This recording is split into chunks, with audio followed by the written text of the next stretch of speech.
Pasión de nuestro Señor Jesucristo según San Lucas. Gloria a ti, Señor. Cuando llegó la hora, se sentó a la mesa y los apóstoles con él y les dijo: Ardientemente he deseado comer esta Pascua con vosotros antes de padecer, porque os digo que ya no la volveré a comer hasta que se cumpla en el reino de Dios. Y, tomando un cáliz, después de pronunciar la acción de gracias, dijo: Tomad esto, repartidlo entre vosotros, porque os digo que no beberé desde ahora del fruto de la vid hasta que venga el reino de Dios. Y, tomando pan, pronunció la acción de gracias, lo partió y se lo dio diciendo: Esto es mi cuerpo, que se entrega por vosotros. Haced esto en memoria mía. Después de cenar, hizo lo mismo con el cáliz, diciendo: Este cáliz es la nueva alianza en mi sangre, que se derrama por vosotros.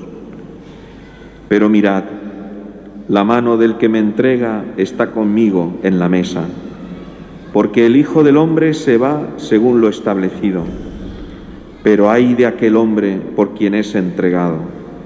Ellos empezaron a preguntarse unos a otros sobre quién de ellos podía ser el que iba a hacer eso.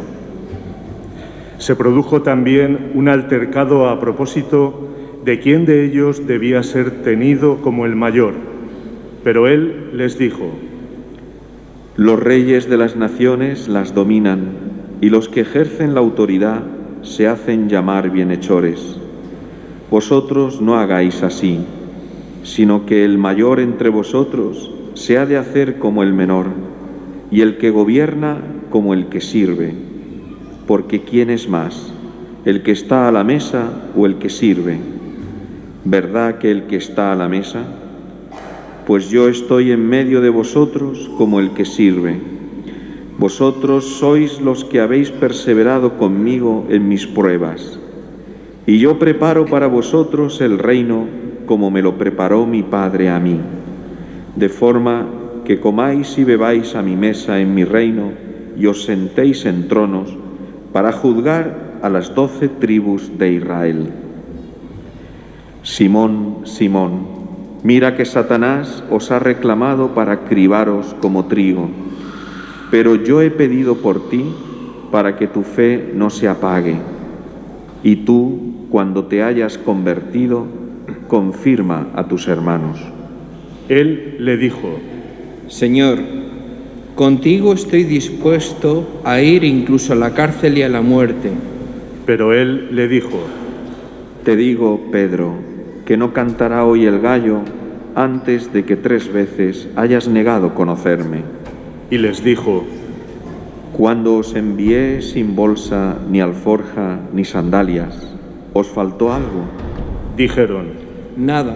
Jesús añadió: Pero ahora, el que tenga bolsa, que la lleve consigo, y lo mismo la alforja, y el que no tenga espada, que venda su manto y compre una, porque os digo que es necesario que se cumpla en mí lo que está escrito.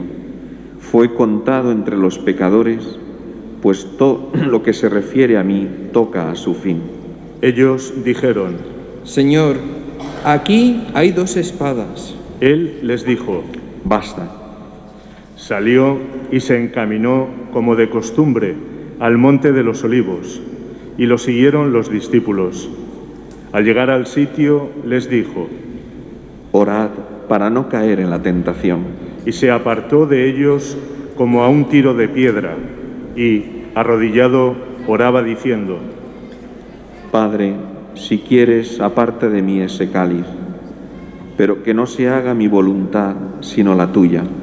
Y se le apareció un ángel del cielo que lo confortaba. En medio de su angustia, oraba con más intensidad, y le entró un sudor que caía hasta el suelo, como si fueran gotas espesas de sangre. Y levantándose de la oración, fue hacia sus discípulos. Los encontró dormidos por la tristeza, y les dijo: ¿Por qué dormís? Levantaos y orad para no caer en tentación. Todavía estaba hablando cuando apareció una turba. Iba a la cabeza el llamado Judas, uno de los 12, y se acercó a besar a Jesús. Jesús le dijo: Judas, ¿con un beso entregas al Hijo del Hombre? Viendo los que estaban con él lo que iba a pasar, dijeron: Señor, ¿herimos con la espada? Y uno de ellos hirió al criado del sumo sacerdote y le cortó la oreja derecha. Jesús intervino diciendo: Dejadlo, basta. Y, tocándole la oreja, lo curó. Jesús dijo a los sumos sacerdotes y a los oficiales del templo y a los ancianos que habían venido contra él: ¿Habéis salido con espadas y palos como en busca de un bandido? Estando a diario en el templo con vosotros, no me prendisteis. Pero esta es vuestra hora y la del poder de las tinieblas. Después de prenderlo, se lo llevaron y lo hicieron entrar en casa del sumo sacerdote. Pedro lo seguía desde lejos. Ellos encendieron fuego en medio del patio, se sentaron alrededor, y Pedro estaba sentado entre ellos. Al verlo, una criada sentado junto a la lumbre se lo quedó mirando y dijo: También éste estaba con él. Pero él lo negó diciendo: No lo conozco, mujer. Poco después lo vio otro y le dijo: Tú también eres uno de ellos. Pedro replicó: Hombre, no lo soy. Y pasada cosa de una hora, otro insistía diciendo: Sin duda, este también estaba con él, porque es Galileo. Pedro dijo: Hombre, no sé de qué me hablas. Y enseguida, estando todavía él hablando, cantó un gallo. El Señor, volviéndose, le echó una mirada a Pedro, y Pedro se acordó de la palabra que el Señor le había dicho: Antes de que cante hoy el gallo, me negarás 3 veces. Y saliendo afuera, lloró amargamente. Y los hombres que tenían preso a Jesús se burlaban de él, dándole golpes. Y, tapándole la cara, le preguntaban, diciendo: Haz de profeta, ¿quién te ha pegado? E insultándolo, proferían contra él otras muchas cosas.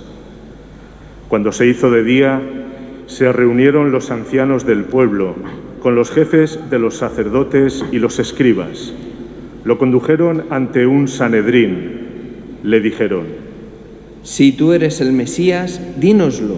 Él les dijo: Si os lo digo, no lo vais a creer, y si os pregunto, no me vais a responder. Pero desde ahora, el Hijo del Hombre estará sentado a la derecha del poder de Dios. Dijeron todos: Entonces, ¿tú eres el Hijo de Dios? Él les dijo: Vosotros lo decís, yo lo soy. Ellos dijeron: ¿Qué necesidad tenemos ya de testimonios? Nosotros mismos lo hemos oído de su boca. Y levantándose toda la asamblea, lo llevaron a presencia de Pilato. Y se pusieron a acusarlo, diciendo: Hemos encontrado que éste anda amotinando a nuestra nación y oponiéndose a que se paguen tributos al César y diciendo que él es el Mesías Rey. Pilato le preguntó: ¿Eres tú el Rey de los judíos? Él le responde: Tú lo dices. Pilato dijo a los sumos sacerdotes y a la gente: No encuentro ninguna culpa en este hombre. Pero ellos insistían con más fuerza, diciendo: Solivianta al pueblo enseñando por toda Judea, desde que comenzó en Galilea hasta llegar aquí. Pilato, al oírlo, preguntó si el hombre era Galileo, y, al enterarse de que era de la jurisdicción de Herodes, que estaba precisamente en Jerusalén por aquellos días, se lo remitió.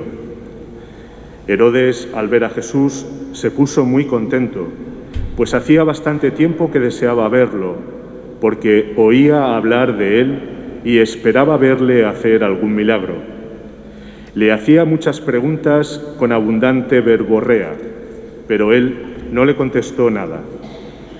Estaban allí los sumos sacerdotes y los escribas acusándolo con ahínco. Herodes, con sus soldados, lo trató con desprecio y, después de burlarse de él, poniéndole una vestidura blanca, se lo remitió a Pilato.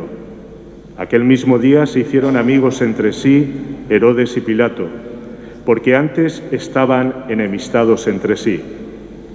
Pilato, después de convocar a los sumos sacerdotes, a los magistrados y al pueblo, les dijo: Me habéis traído a este hombre como agitador del pueblo, y resulta que yo lo he interrogado delante de vosotros y no he encontrado en este hombre ninguna de las culpas de que lo acusáis, pero tampoco Herodes, porque nos lo ha devuelto.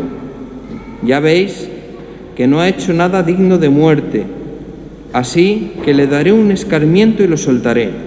Ellos vociferaron en masa: Quita de en medio a ese, suéltanos a Barrabás.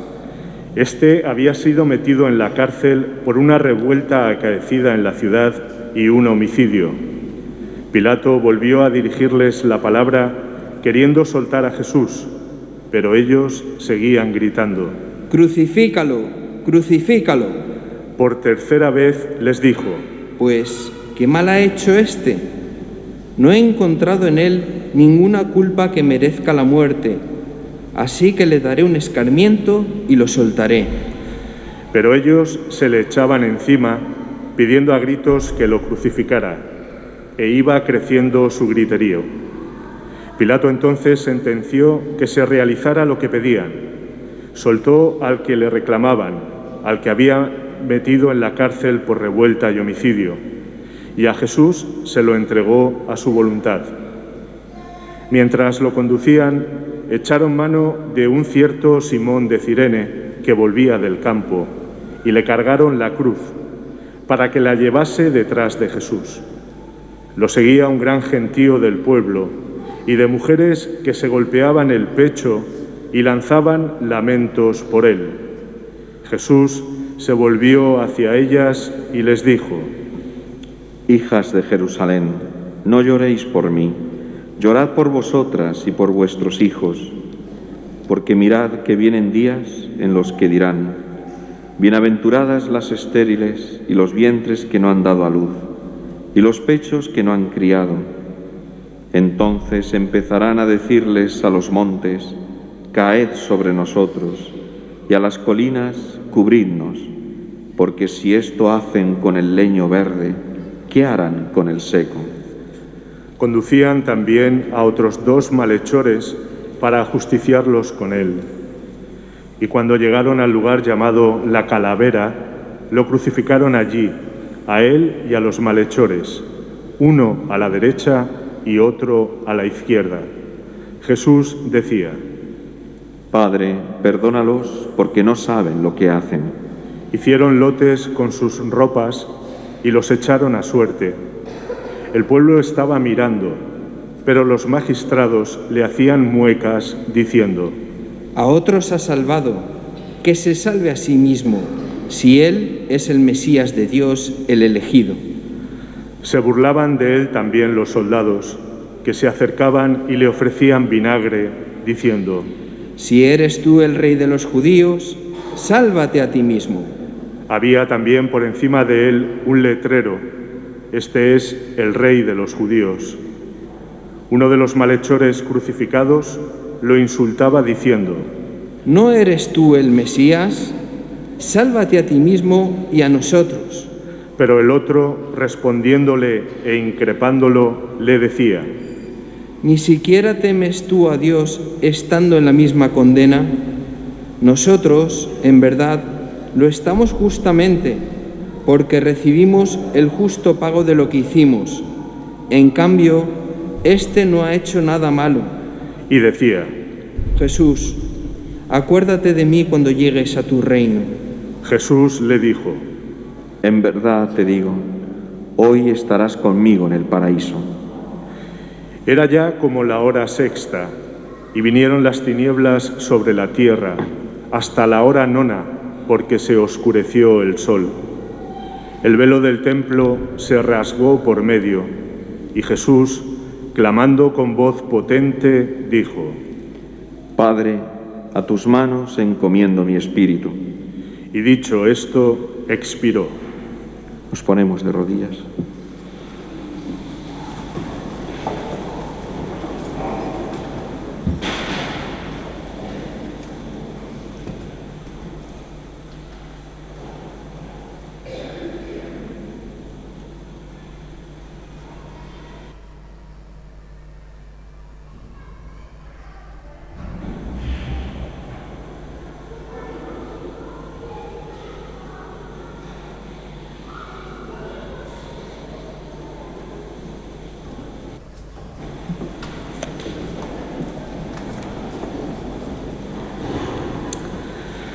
El centurión, al ver lo ocurrido, daba gloria a Dios, diciendo: realmente este hombre era justo. Toda la muchedumbre que había concurrido a este espectáculo, al ver las cosas que habían ocurrido, se volvía dándose golpes de pecho. Todos sus conocidos y las mujeres que lo habían seguido desde Galilea se mantenían a distancia viendo todo esto. Había un hombre llamado José, que era miembro del Sanedrín, hombre bueno y justo. Este no había dado su asentimiento ni a la decisión ni a la actuación de ellos. Era natural de Arimatea, ciudad de los judíos, y aguardaba el reino de Dios. Este acudió a Pilato y le pidió el cuerpo de Jesús, y, bajándolo, lo envolvió en una sábana y lo colocó en un sepulcro excavado en la roca, donde nadie había sido puesto todavía. Era el día de la preparación y estaba para empezar el sábado. Las mujeres que lo habían acompañado desde Galilea lo siguieron y vieron el sepulcro y cómo había sido colocado su cuerpo. Al regresar, prepararon aromas y mirra, y el sábado descansaron de acuerdo con el precepto. Palabra del Señor. Gloria a ti, Señor Jesús. Podéis sentaros.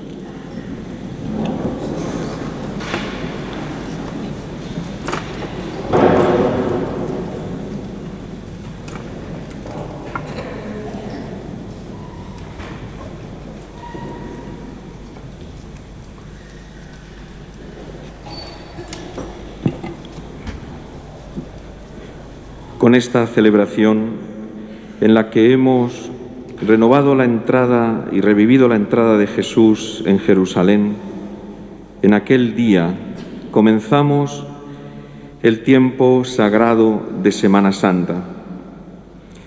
Y lo hacemos acompañados y guiados por el relato, la narración de la pasión de Cristo, de nuestro Señor. Inclinando la cabeza, entregó el Espíritu, clamando con voz fuerte: Padre, a tus manos encomiendo mi espíritu. Ahora ha terminado todo. Nos cuesta realmente creer que Jesús haya muerto. Jesús, ¿qué es lo que te hemos hecho? ¿Por qué te hemos llevado a la muerte?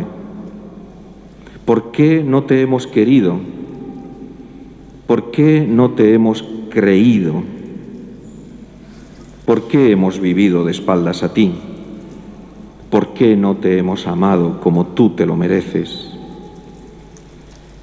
Y sobre todo, y por encima de todas las preguntas y de todas las dudas, Jesús, ¿por qué nos quieres tanto? ¿Qué ves en nosotros? Que te has enamorado de cada uno de nosotros y ese amor te ha llevado a dar tu vida por nosotros. Esta Semana Santa es una ocasión única para descubrir el valor de nuestra vida, porque si Cristo ha dado la vida por ti, eso quiere decir que tú tienes un valor inmenso, que todo un Dios es capaz de entregarse a la muerte por tu amor. ¿Cuánto vales? ¿Cuánto lo mereces? ¿Y cómo tiene que ser tu vida a partir de ahora? Es una semana única para descubrir el valor inmenso de tu vida y sobre todo el amor inmenso que rodea tu vida, el amor de un Dios que se hace uno como nosotros para cargar con nuestros pecados. Esta Semana Santa está pensada para hacer revivir nuestro bautismo, para que nosotros, por decirlo de una manera sencilla y coloquial, renovemos nuestra muerte y resurrección en Cristo, para que volvamos a descubrir la hermosura de ser cristiano que hemos recibido el día de nuestro bautismo. Para algunos una fecha lejana, para otros más reciente, porque habéis sido bautizados hace poco tiempo, relativamente. Pues ya vais creciendo también, ¿eh? Pero todos unidos en el mismo bautismo. El bautismo es sumergirnos en el amor de Dios que nos hace participar en la muerte y en la resurrección de Cristo. Es decir, morir a todo lo que no es Dios, morir a todo lo que no ama a Dios, para vivir una vida nueva, la vida de Cristo, para identificarnos con Él, asemejarnos a Él, hacernos una misma cosa con Él, de tal manera que podamos decir en nuestra vida: no soy yo quien vive, sino que es Cristo quien vive en mí. Así lo decía San Pablo. Por eso es una Semana Santa para vivir de amor, para experimentar de una manera única el amor de Dios en nuestra vida. Aprovéchala, no la desperdicies, que no sea una Semana Santa. Lo estamos diciendo en muchas ocasiones. Esta Semana Santa es distinta. Por fin podemos celebrar tantas y tantas celebraciones después de todo este tiempo de parón, de pandemia, de encerramiento, de miedo, de duda, de confusión, de angustia, de muerte, de abandono. Por fin vemos una luz. Nunca se ha apagado esa luz en realidad, porque nunca ha dejado de entregarse Cristo por nosotros. Siempre, también en aquellos días oscuros de pandemia, Cristo se estaba entregando por nosotros. Y esa es la luz que ilumina nuestra vida. Este año podemos descubrirlo también de una manera nueva. Por eso hay que aprovecharla. ¿Qué esperas de Cristo en estos días? ¿Qué es lo que te gustaría que el Señor te concediera? Pídeselo, búscalo, ámalo. Por eso vamos a acompañarle muy de cerca. Vamos a revivir todos los pasos, todos los momentos en los que Cristo nos demostró su amor. También tú, en tu oración de estos días, contemplando a Jesús en la cruz todos los días, porque eso es lo que hace un cristiano, no aparta los ojos de Cristo. Contémplalo todos los días y haz memoria en tu vida de todas las muestras de amor que Cristo ha tenido por ti. Las recuerdas, las conoces, las tienes en cuenta. Esta Semana Santa es única porque es la semana del amor de Dios manifestado en Cristo nuestro Señor. Vamos a pedírselo a nuestra Madre la Virgen, que nos ayude a acompañar a su Hijo muy de cerca, a sentir también nosotros en nuestro cuerpo y en nuestra alma cada uno de los pasos, esos pasos vacilantes de Cristo que camina hacia lo alto del Calvario por amor, para amar, y para que nos sintamos de una vez interpelados por ese amor de Cristo. Señor, quiero dejar ya mis perezas y mis orgullos y mis vanidades y, dicho coloquialmente, mis tonterías. Cuántas tonterías, Señor. Y quiero ya tomarme en serio mi vida cristiana. Quiero ser discípulo tuyo, quiero acompañarte de verdad, quiero ser tuyo y por amor a ti quiero entregarme a los demás.